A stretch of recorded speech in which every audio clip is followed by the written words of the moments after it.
Hello everyone, here I am today on the beta to show some of the recent updates that they've done to it, and I haven't made any videos about the beta in a while, so there are probably going to be some updates here that I mentioned that are actually relatively old, but there are a bunch that they just added this Friday, so I'll just start talking about those. So first off, what I want to talk about is the new armor interface, and as you can see here, it's much clearer than it used to be. It really states everything quite well, and the most interesting new part is the effectiveness with offense and defense based on your armor and offensive stuff. So obviously here I'm in full dragon, full melee gear with melee weapons, so that obviously means that I'm good versus range and not so good versus magic and okay versus melee. And yeah, that's to be expected, so that's pretty cool.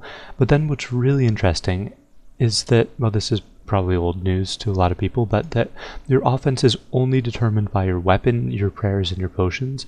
So my offense using full melee gear with a magic staff with a spell selected for autocast is full offense versus melee. So yeah, your armor doesn't affect your offense pretty much, with the exception of void, which I'll mention later. So that's quite cool, I thought. And so yep, as you can see, the offense and defense is pretty clear there.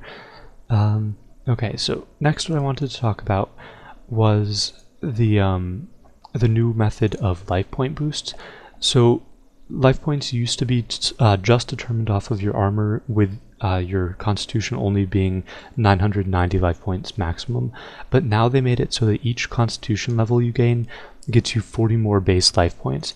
So if I take off all my armor, I don't really have enough inventory space, but as you can see, if I took it all off, it would get me down to 3960 life points, which is still quite a lot. And then when you put on armor, well, normally at a bank it'll boost you back up to your maximum life points quite quickly, but unfortunately they haven't adjusted it for all banks yet.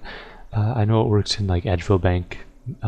Yeah, I guess it doesn't work here, but anyway, it should boost you back up, and that is quite awesome. I mean, not only the boosting, it's awesome, but also that you get a base life points, and that is quite cool for pures because it means that they're not ruined, because they're not completely determined off of the armor they wear. If you're a max pure with 99 attack strength and 1 defense, you'll be 102 combat, and you'll be able to get a little bit over 4,000 base life points, which is probably more than you need, especially at 102 combat. You'll be able to destroy pretty much anyone at that level who's a normal account, I'd say.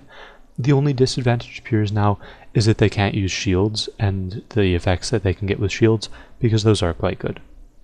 But yeah, pures aren't completely ruined, and I recommend that if you have a pure account, you go on the beta and try testing some stuff out just to see how it is, because I know a lot of people do rage at the beta without having tested it at all, and I'd like it if less people did that. So anyway, the next thing I wanted to talk about was void, and they just added stats to void. It used to just give no stats before, which was really bad. But the great thing about void is, first off, that the armor doesn't have a specific type. As you can see here, it says the class is all, so it doesn't have any specific weakness, which is pretty amazing, to be honest. And then the next really amazing thing about void is that, as far as I know, it's the only armor in game that gives offensive bonuses. I'm not exactly sure how much the bonuses are, and I almost hesitate to guarantee that it does have offensive bonuses, because I haven't tested it myself. I'm just going off of what I've heard, but I'm nearly positive that it does give offensive bonuses, and if so, that means it's the only armor in the beta that gives offense, as far as I know. So that's quite good. And also, now that it's got the prayer bonus and the life point bonus, it's almost definitely the best armor to use in most situations, besides things like bosses and PvP, where you're going to be taking a lot of damage. But in situations like monster hunting, well, besides Slayer, where you've got the Slayer helm, it will be very useful. And then I also just wanted to show some of the different sets with Void. I mean, you could hybrid by just switching the helm and switching the weapon, but also if you wear this, if you do the mage set with, yeah, if you do the mage set like I have here, you get all of your defensive bonuses equivalent, and then if you go over to your thing here, it says weakness none, which I thought was pretty cool. I don't know any other sets that you can do that with, so yeah, just sort of cool.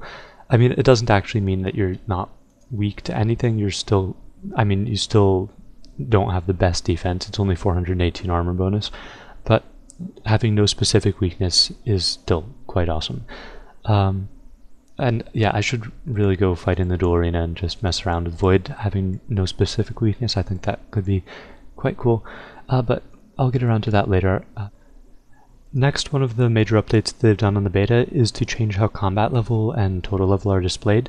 So I thought this one was actually quite cool. As you can see here, the person I'm right-clicking has level 200 combat, and that's because they have their weapon wielded. But if they were to press the asterisk key, I don't actually know them so I can't make them do it, but if they were to press asterisk and sheathe their weapon, and then I were to right-click on them, it would show their total level there, which I thought is quite cool. Because yeah, that makes a whole lot more sense. It's not like they're using their combat in a non-combat situation. And then the final thing to show, well, more just talk about, I'm not actually going to show it, is that threshold abilities now drain your adrenaline bar, so you can't just get up to a full adrenaline bar and then just start spamming thresholds and ignore abilities. Now you have to use a lot more basic abilities in combat, and I think that makes it much more balanced. And we'll see how that actually works out, but I think that's a really good idea, at least in theory. So that's all for today with some updates on the beta. If you'd like to read the full list, or as full of a list as I could find, check the pastebin link in the description, and I've also got a more concise list in the description if you just want to read that one instead. So that's it, thanks for watching, and if you enjoyed this, take a look at some of the other videos that I'm showing on screen here, and yeah, thanks for watching.